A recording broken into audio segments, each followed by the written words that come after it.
Hello and welcome to Cogito Ergo Pod, the podcast that looks at the theological, mythological, philosophical and esoteric, but in a way that hopefully makes it accessible and fun. Maybe wishful thinking there. My name is Daniel, and in this episode we are delving into one of the most controversial periods in European history and looking at the European witch craze. However, I want to at this point focus on one particular location, Scotland, and one particular instance, the North Berwick Witch Trials. We will take a brief look at the witch trials in Scotland before 1590, provide some Scottish context for what happened in North Berwick, who was involved, and what happened to the victims of this particular outbreak of witch paranoia. I would say now that this is only a small instance of a wider witchcraft craze which happened between the 14th and 17th centuries. I am sure I will come back to this topic in a later episode, but for now I want to focus on a more local example. Now, with that, let's grab our Eye of Newt and begin. Looking at Scotland and its history with witch trials before 1590, there's not that much that seems to go on. For late medieval Scotland, there is evidence of occasional prosecutions of individuals for causing harm through witchcraft. High-profile political cases including the action against James Stuart, Earl of Mar, for allegedly using sorcery against his brother, King James III, in 1479. Evidence of these political cases indicates, however, that they were becoming rarer in the first half of the 16th century. Popular belief in magic was widespread in the Middle Ages, but theologians had been generally sceptical and lawyers interested in prosecuting only cases in which harm from magic was seen as being evident. 3 women from Edinburgh and Dunfermline accused of witchcraft were held at St Andrew's Castle and executed by burning on the 10th of October 1542. They were accused of divination and maleficy, using harmful magic. However, from the late 16th century, attitudes began to change, and witches were seen as deriving powers from the devil, with the result that witchcraft was seen as a form of heresy. These ideas were widely accepted by both Catholics and Protestant denominations of Christianity in the 16th century.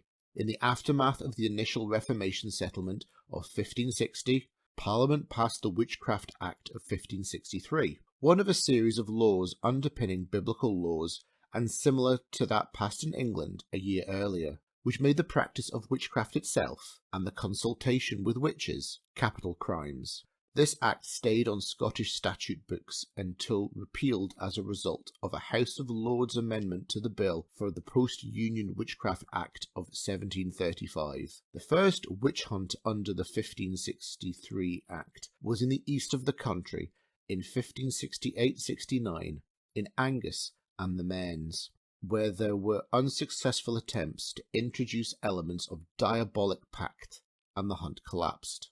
The Earl of Argyll made progress in Lorne, Argyll and Cowell in July 1574, holding courts and executing men and women convicted of common sorcery. It is shortly after this time, in 1590, we find the events on which we are focusing on this episode, the North Berwick Witch Trials. Now, for a little bit of context with regards to the North Berwick Witch Trials, the North Berwick Witch Trials were the trials in 1590 of a number of people from East Lothian, Scotland, accused of witchcraft in the St Andrew's Old Kirk in North Berwick on Halloween night. These trials ran for 2 years and implicated over 70 people. These included Francis Stuart, 5th Earl of Bothwell, on charges of high treason. The so-called witches allegedly held their covens at the Old Kirk Green, part of the modern-day North Berwick Harbour area. Confessions were extracted by torture in the Old Tolbooth, Edinburgh. More than 100 suspected witches in North Berwick were arrested. Several confessed under torture to having met with the devil in the church at night and devoted themselves to doing evil, including poisoning the king and other members of his household and attempting to sink the king's ship. Keep this one in mind. One source of these events is the 1591 pamphlet News from Scotland. To give its full title, The News from Scotland Declaring the Damnable Life and Death of Dr. Fian, a Notable Sorcerer, that's a mouthful, was a pamphlet printed in London in 1591, and likely written by James Carmichael, who later advised King James VI on the writing of his book, Demonology. It describes the North Berwick Witch Trials in Scotland and the confessions given before the king. King James wrote a dissertation on witchcraft and necromancy titled Demonology in 1597. On a side note, I have had the pleasure of handling and reading a first edition of Demonology, and I have to say, it was an absolute thrill. I am so easily pleased. Meanwhile, back in the 16th century, the North Berwick trials were among the most well-known of a large number of witch trials in early modern Scotland between the early 16th century and the mid-18th century. To trace where it all begins, we need to look at an individual in particular, and it all comes down to a woman by the name of Gillis Duncan. Gillis Duncan was a young maidservant from Tranent in East Lothian, Scotland. In 1589, she was working for the deputy bailiff named David Seaton. Seaton grew suspicious that she would leave her master's house every other night and wondered where she went on these late-night excursions. What a nosy git. Duncan was then accused by her employer of witchcraft after he, Seaton, noticed just how adept she was at curing the ill. This Gillis Duncan took in hand to help all such as were troubled or grieved with any kind of sickness or infirmity, and in short space did perform many matters most miraculous, made her master and others to be in great admiration, and wondered thereat. And that is a quote from the News from Scotland. This wrongful accusation resulted in her arrest in 1589. Seaton took it upon himself to investigate, and with the help of others, illegally tortured her. This involved the use of pillywinks, thumbscrews, on the fingers to gradually crush them, and binding a rope around her head and gradually crushing it by wrenching. Despite this torment, Duncan would not confess to anything. Seaton then set about to look for the devil's mark on her. Duncan was stripped naked, shaved and subjected to an invasive full-body examination, finding the mark on the forepart of her throat. Duncan had endured sleep deprivation, isolation, and a cruel and sustained torture by this point. She broke. She confessed and was forced to name other witches before being moved to spend a year in the old Tolbooth prison. Gillis Duncan tried to retract her confession and the implications of others, numbering as many as 60 or 70 all over Scotland, stating the confession had been obtained under duress through Seaton's extreme torture of her. Duncan was executed on the 4th of November 1591 at Castle Hill, Edinburgh. Through Duncan's confession, Seaton came to believe there had been a plot to cause a storm to stop Anne of Denmark's voyage to Scotland to marry King James VI. So there we have a woman who, by all intensive purposes, is innocent. She was someone who could cure the ill. She was a healer. She had a knowledge of remedies. It doesn't specify what kind of illnesses she was healing. It could be simple things like headaches or sore joints, and it was quite common at the time for healers to be going around not just Scotland but the whole of Europe, and they had a particular skill set which people benefited from.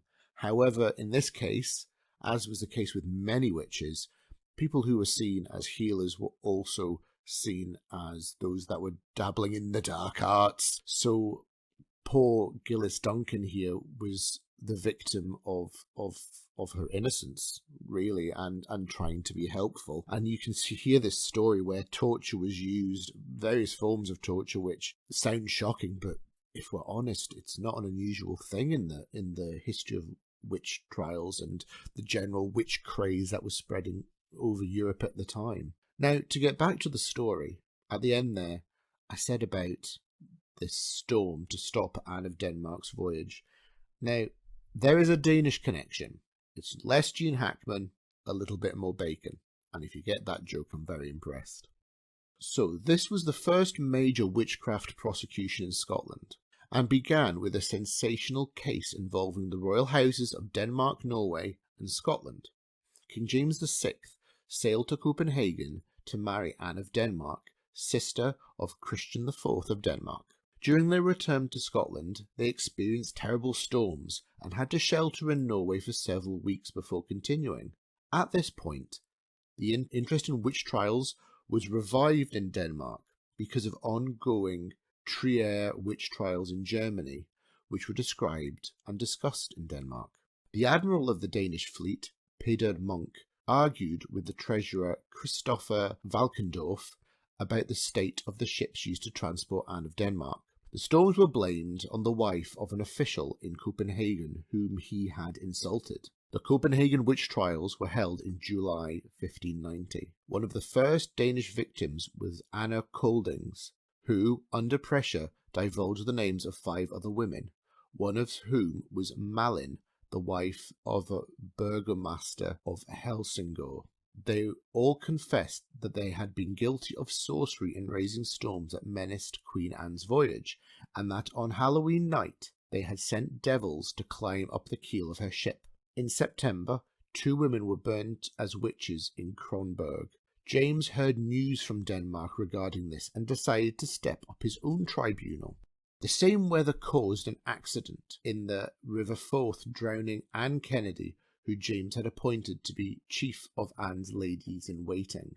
So there is a connection here. James, who has been away to marry his queen, Anne of Denmark, and during this time he has seen what is going on the continent. I think people underestimate, even at this time, a lot of places were quite isolated and you didn't necessarily know everything that was going on. But so to travel there, in Denmark, Norway, they were hearing about the witch trials in Trier, and that resulted in witch trials taking place in Denmark, focusing on this storm that had apparently been caused. Now, this storm was also the storm which was connected to Gillis Duncan and the activities supposedly taking place at St Andrew's Old Kirk at North Berwick. And there is, excuse the pun, it's a perfect storm of events where on one side of the North Sea there are witches being burnt at the stake in Denmark,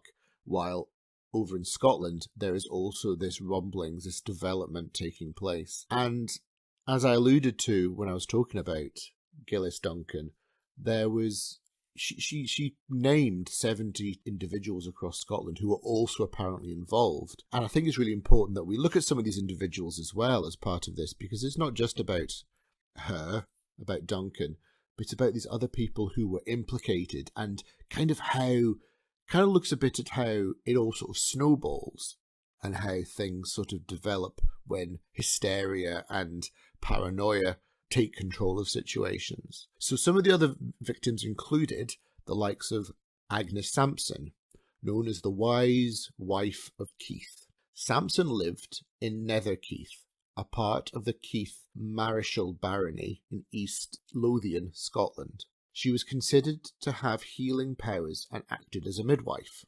Healing powers similar to Gillis Duncan. The indictment against her indicated that she was a widow with children. Agnes was accused by Gillis Duncan and arrested along with others, subsequently being questioned regarding her role in the storm raising. She was put to trial and confessed, and her body was shaved to reveal a privy mark or witch's mark. Agnes confessed to causing the storm that drowned Jane Kennedy on the 7th of September 1589, when ferry boats collided during a sudden storm on the 4th. She had made a charm by sinking a dead cat, to which her companions had attached parts of a dead man, into the sea near Leith. The same charm raised the storm and weather effects that threatened the king on his return voyage from Denmark in 1590. The English ambassador Robert Bowes wrote in December 1590 that Sampson had confessed to the king himself and mentioned attempts to obtain the king's shirt or other personal linen in order to work charms. According to the News from Scotland, Agnes Sampson was interviewed by James VI, who was sceptical of the material in the confessions, and she told him things about the conversation he had on his wedding night with Anne of Denmark in Oslo. James VI had not been convinced of Sampson's guilt prior to this last confession, but afterwards changed his mind. According to News from Scotland, Sampson confessed to attending a sabbat with 200 witches, including Gillis Duncan, on the 27th of January 1591, the charges of witchcraft against her were drawn up with 53 points or articles of ditty, that is, articles of indictment. Agnes Sampson was taken to the scaffold on Castle Hill, where she was garrotted, then burnt at the stake on the 28th of January 1591. Edinburgh Borough Treasurer's accounts itemise the cost of Agnes Sampson's execution, giving the date of the purchases as the 16th of January 1591 and the cost of £6, 8 shillings and 10p. The naked ghost of a bald Agnes, however, stripped and tortured after being accused of witchcraft, is said to still roam the palaces of Holyrood to this day. Another victim, whose name I've mentioned but haven't gone into detail, was John Fian, also known as John Cunningham. John was a Scottish schoolmaster in Prestonpans, East Lothian. His apprehension was caused by a confession from Gillis Duncan, which afterward prompted his examinations as a sorcerer. Cunningham first openly confessed that he bewitched a gentleman to fall into fits of lunacy once every 24 hours. To verify this, he caused the same gentleman to come before the presence of King James in the King's Chamber on the 24th of December, 1590, where he purportedly bewitched the man, causing him to be in a hysterical fit for an entire hour of screaming, contorting, and jumping high enough to touch the ceiling of the chamber. After the hour ended, the gentleman declared no memory of the event, as if he were asleep. Fian confessed during a later trial examination that he made a compact with Satan, but would renounce Satan and vow to lead a life as a Christian. The next morning he confessed that during the previous night the devil came to him in his cell dressed in all black with a white wand, demanding Fian to continue his faithful service, according to the first oath and promise of their agreement. Fian testified that he renounced Satan to his face, saying, "Avoided, Satan, avoided, for I have listened too much to thee, and by the same thou hast undone me, in respect whereof I utterly forsake you." He confessed that the devil then answered, "That once ere thou die thou shalt be mine." The devil afterwards broke the white wand and immediately vanished from his sight. But the same night he stole a key to his cell and escaped. He was eventually captured and tortured until his execution. He endured the torture of having his fingernails forcibly extracted, then having iron pins thrust therein, the pillywinks, and the boot to crush his feet until they were so small that they were no longer usable. He was reported to have endured the torture without expressing pain. He was finally taken to Castle Hill in Edinburgh, placed in a cart, strangled, and burnt on the 27th of January 1591. The cost of his execution was £5, 18 shillings and 2p. Then there is the story of Barbara Napier. Barbara Napier came from a good family and had married a book dealer named George Kerr in 1572. George died in La Rochelle in 1576, and she then married Archibald Douglas. Her family included a daughter, Janet Douglas. Gillis Duncan caused the arrest of Barbara Napier for bewitching to death Archibald Douglas, 8th Earl of Angus. Archibald was reported to have died from a disease so strange there could be no cure or remedy. He fell ill at Langhope and died at Smeaton, near Dalkeith, on the 4th of August 1588. It was alleged that Euphemia Calzine, Barbara Napier, Agnes Sampson, and others had attended an assembly of witches at Atkinson's Haven when image of James VI was given to the devil for the destruction of the king. Napier had bought charms to help her own health and to try and fix her poor relationship with Jean Lyon, Countess of Angus, who employed her and her husband. They did not work as she lost her job. When it all came to trial, Napier was accused of a practice to kill the king by witchcraft, but was found guilty of only the lesser crime of conspiring with witches. James VI ordered the Chancellor to have physicians examine her to see if she was pregnant, and if she was not, to have her burnt and publicly disembowelled.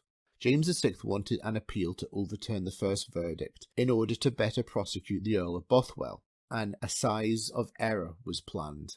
James VI spoke to the jurors who faced penalties for their former decision on the 7th of June 1591, and they agreed with his views. Her fate is unclear, and it is possible that she was eventually burnt to death. The town council bought materials to build a fire for her execution, and these were used on the 25th of June 1591. The opinion of the 17th century historian of the Douglas family, David Hume of Godscroft, was that she had been, in fact, released.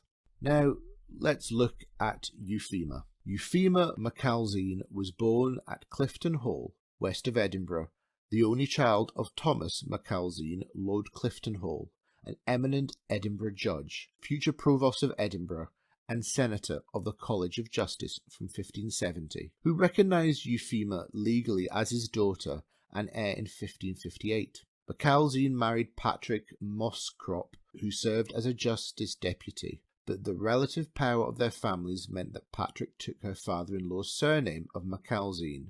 Now, Euphema, Agnes Sampson, and several others were accused of witchcraft, as we know. It was alleged that they had killed the Earl of Angus by witchcraft, and planned to murder James VI.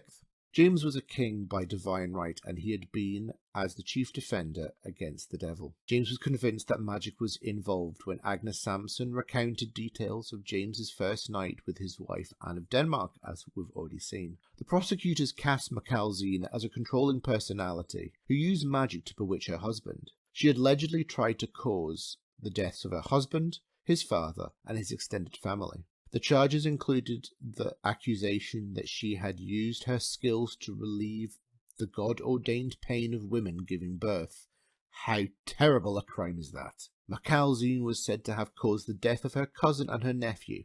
She had argued with her uncle over the ownership of some land at Clifton Hall in Kirkleton, and it was alleged that she had killed his son, her nephew, because of this dispute. Macalzean had said to have attended an assembly of witches at Ackleston's Haven, where an image of James VI was given to the devil for the destruction of the king. Macalzean was found guilty and burnt alive on the 25th of June 1591 on the south slope of the Castle Hill below Edinburgh Castle. The fire was built with materials bought by the town council for the execution of the aforementioned Barbara Napier, which was deferred. A plaque on the castle esplanade remembers the events. James VI gave her estate of Clifton Hall to his favourite, Sir James Sandilands of Slamanan. Now, those are, can we call them the common folk who suffered? Some of the names of the common folk who suffered as a result of the events involving Gillis Duncan. It wasn't just the poor or the middle class or those who were perhaps more vulnerable to attack. Some people were implicated with relatively well-established titles and names, and one in particular is Francis Stuart, the 5th Earl of Bothwell. And this one gets a little bit wild and slightly Benny Hill-esque. Now, the 5th Earl of Bothwell was commentator at Kelso Abbey and Coldingham Priory, a Privy Councillor and Lord High Admiral of Scotland. He was a notorious conspirator who led several uprisings against King James VI and died in poverty in Italy after being banished from Scotland. Francis was the first cousin of King James VI of Scotland. They were both grandsons of James V. Francis's maternal uncle, James Hepburn, 4th Earl of Bothwell, was the chief support in the murder of James VI's father, Henry Stuart, Lord Darnley, who was a bit of a lad. Bothwell was arrested on witchcraft accusations on the 15th of April 1591. Charged with trying to arrange the king's death through sorcery, he was imprisoned in Edinburgh Castle on the 15th of April 1591. Francis, however, broke out of the castle on the 22nd of June that year, while the king was away at the wedding of Lilias Murray and John Grant of Fruhy at Tullybarden, and he headed south. He was convinced that the Chancellor, John Maitland of Thurston, was behind his accusation. He was proclaimed an outlaw 3 days later. James VI gave his lands and offices and the castles of Crichton and Hales to the Duke of Lennox. Anne of Denmark tried to intercede for Bothwell, but found the king so moved, so angry with those who had requested her intervention, that she dropped the issue.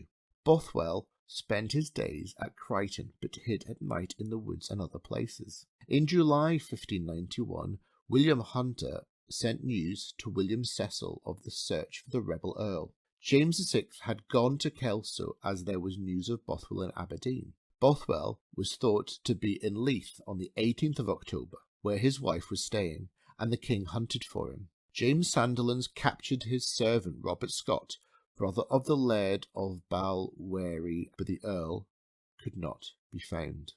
On the 27th of December 1591, Bothwell broke into Holyrood House attempting to seek reconciliation, or as his opponents claim, trying to assassinate James and Anne.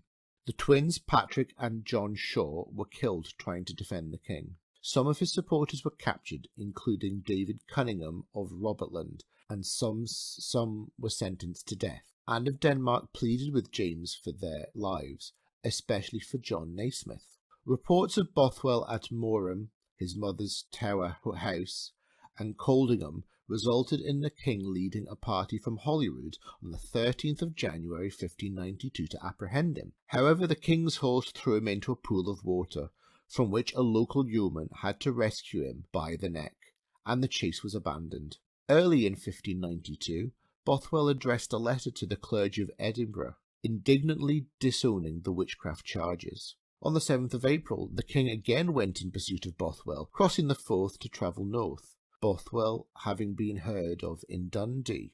When the Parliament of Scotland met on the 5th of June 1592 for the first time after nearly 5 years and the Privy Council was reconstituted, a proclamation was issued denuding Bothwell of honours, titles and land. On the 28th of June, between 1 and 2 o'clock in the morning, Bothwell, leading 300 others, attempted to capture Falkland Palace and the king. Forewarned, the king and queen and his immediate courtiers withdrew to the tower and locked it from within. Bothwell gave up and left with the horses from the royal stable. Bothwell was formally attainted by Act of Parliament, dated 21st of July 1593. However, on Tuesday, 24th of July, the Earl, helped by Mary Ruthven, Countess of Athol, smuggled himself into Holyrood House and forced himself at last into the king's presence. In his bedchamber, it was said that Bothwell hid behind the tapestry or hangings until the best moment. Soon numerous Bothwell supporters had entered the room. The Provost of Edinburgh, Alexander Home of North Berwick, came to the palace to help, but the king said things were fine. The king accepted Bothwell's protestations of loyalty, and an agreement for a pardon was reached. It received the royal and other signatures on the 14th of August. The king, however, was not yet finished, and when the Convention of Estates met at Stirling on the 7th of September, he conspired with those opposed to Bothwell to recall his pardon, and royal messengers went to meet Bothwell on the 11th at Linlithgow with the news that the king proposed to modify his blanket pardon, and added a condition that Bothwell would have to go into exile. It was thought at first that Bothwell had not taken this badly and would comply, but feeling betrayed, he soon returned to his old ways, and in the first days of October his partisans, the Earls of Athol, Montrose and Gowrie, had been seen in arms in the vicinity of Linlithgow.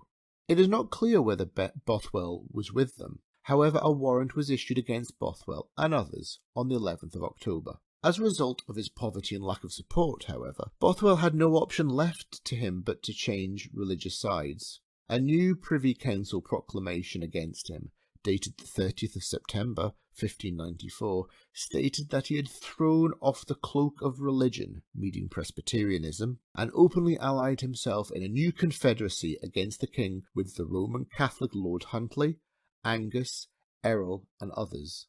The king proceeded north against them. The king's pardon being revoked, another formal sentence of treason was proclaimed against Bothwell on the 18th of February 1592. Till April 1592, Bothwell continued to lurk about Caithness and Orkney, but eventually embarked for France, landing at New Haven in Normandy. After several months, Bothwell left for Spain. In February 1602, a rumour circulated that he had left Spain for the Low Countries. Bothwell lived in poverty in Naples, Italy, where he died in November 1612. Well, folks, did I not tell you it was a story? Twins and throw-ins, come-ins and go-ins, breaking into Holyrood Palace twice, Falkland Palace, Linlithgow Palace. There's not many palaces he didn't somehow make his way into or have some involvement with. King James going all over the place, getting thrown into muddy puddles and water, left, right and centre in the hunt for this man. And eventually he ended up dying, quite possibly peacefully, abroad, in the sunshine, enjoying life. Now, this is a tale of somebody who escaped, while many dozens others, countless others, did not escape. He was fortunate because title and lands and prestige gave him some protection at the end of the day, where all these others we have spoken about, all these other individuals who suffered as a result of accusations, and probably quite unfair and unfounded accusations. We have Agnes and Gillies and John and Barbara and Euphema and so many others who were not so fortunate to get away and escape. And as I said at the start, this is one of the most well-known of the witch trials that took place in Scotland. There were others, and I'm sure we'll come back to them in a later episode. But what followed around the time that Bothwell died was that the witch craze had reached its peak and was on the slide. Because in the 17th century, there was growing scepticism about the reality of witchcraft among the educated elite. This is a time where we'd had the Renaissance, and education was something which more and more people had access to, and it was becoming more and more secularised. So Scotland was having this change in education, change in understanding, and the reality of witchcraft was changing as well for them. Scotland was also defeated in the civil wars by the forces of the English Parliament led by Oliver Cromwell, and Scotland was occupied. In 1652, Scotland was declared part of the Commonwealth, with England and Ireland, and the Privy Council and court seats ceased to exist. English judges who replaced them were hostile to the use of torture and often sceptical of the evidence it produced, resulting in a decline in prosecutions. In an attempt to gain support among the land-holding orders, sheriffs' courts were re-established and justices of the peace returned in 1656. However, the limitations on the prosecutions were fully reversed with the restoration of the monarchy in 1660, and there was a flood of over 600 cases that alarmed the restored Privy Council, leading it to insist on the necessity of its commission for an arrest or prosecution and banning judicial torture. Prosecutions began to decline as trials were more tightly controlled by the judiciary and government. Torture was more sparingly used and standards of evidence were raised. The exposure of prickers as frauds in 1662 removed a major form of evidence. The Lord Advocate George Mackenzie made efforts to make prosecutions ineffective. There may also have been a growing popular scepticism, and with relative peace and stability, the economic and social tensions that may have contributed to the accusations were reduced, although there were occasional local outbreaks, like those in East Lothian in 1678 and in Paisley in 1697. The last executions in the rects of the central courts was in 1706. The last trial was held in the Court of Sheriff Depute at Dornoch in 1727 and was of questionable legality. The British Parliament repealed the 1563 Act in 1736, making the legal pursuit of witchcraft impossible. Nevertheless, basic magical beliefs persisted, particularly in the Highlands and Islands. Now, there are various reasons for the Scottish witch hunt, witch craze, and its more intense nature than that found in England have been advanced by historians. Older theories that there was a widespread pagan cult that was persecuted in this period, and that the witch hunts were the result of a rising medical profession, eliminated folk healers, having been discredited among professional historians. Most of the major periods of prosecution coincided with periods of intense economic distress, and some accusations may have followed the withdrawal of charity from marginal figures, particularly the single women that made up many of the accused. The Reformed Kirk that emerged in 1560 was heavily influenced by Calvinism and Presbyterianism, and may have perceived women as more of a moral threat. As a result, the witch hunt in Scotland has been seen as a means of controlling women. However, two of the major witch hunts that took place while the Church of Scotland was controlled by Episcopalians. Christina Larner suggests that the outbreak of the hunt in the mid-16th century was tied to the rise of a godly state, where the Reformed Kirk was closely linked to the increasingly intrusive Scottish Crown and legal system. It has been suggested that the intensity of Scottish witch hunting was due to an inquisitorial judicial system and the widespread use of judicial torture. However, Brian P. Levick argues that the Scottish system was only partly inquisitorial and that use of judicial torture was extremely limited, similar to the situation in England. A relatively high level of acquittal in Scottish trials may have been due to the employment of defence lawyers in Scottish courts, a benefit not seen to accused witches in England. The close involvement of the Scottish Kirk in trials and the decentralised nature of the Scottish courts, where local magistrates heard many cases, in contrast to England, where most were before a small number of circuit judges, may have contributed to higher rates of prosecution. The Diabolic Pact is often stated as a major difference between Scottish and English witchcraft cases, but Stuart Maxwell argues that the iconography of Satan may be an imposition of central government beliefs on local traditions, particularly those concerned with fairies, which were more persistent in Scotland than in England. The proliferation of partial explanations for the witch hunt has led some historians to proffer the concept of associated circumstances than one single significant cause. So it's really hard to say how or why people were being prosecuted as witches. There are many circumstances, which is often the case when it comes to persecution. So often people are persecuted in history because of a collection of events and the need to find a scapegoat. And on these occasions, the scapegoat were single women, widows. There are stereotypes about this, but actually everyone was affected. The rich, the poor, the well-off, the needy. People would use these to settle scores, to deal with personal issues, existential crises, which they didn't know how else to deal with, and they felt the best way to deal with it was to make accusations. And the events surrounding the North Berwick Witch Trials are just a microcosm of a macro issue that was going on.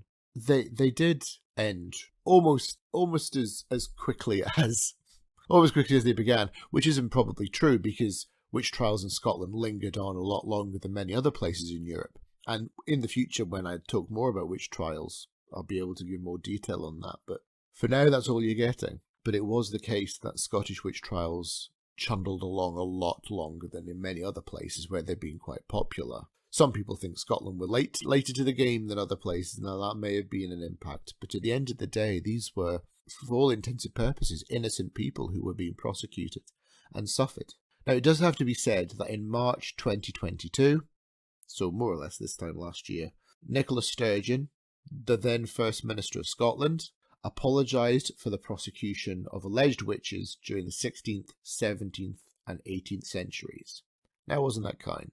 All these centuries after the fact, but better late than never is what I say. And on that, as we get deeper into the witching hour, I think we need to draw this episode to a close. So for now, we must get down off our broomsticks and come to the end. There is nothing particularly fun or pleasant about anything to do with the North Berwick Witch Trials, let alone the greater witch craze around Europe between the 14th and 17th centuries. I think that is why it is even more important that we talk about it. We can't just sweep these things under the rug and forget about them. That is one of the reasons I am here. With that, I would like to thank you very much for listening. If you would give me a rating and or a comment, please do. Also, clicking follow will allow you to be notified when a new episode is available, and you can suffer through my ramblings some more. Each download and follow helps this podcast to grow, and goes to show that there is a desire in people to expand their understanding of all things religion and philosophy. So, thank you for listening, and I will catch you again next time.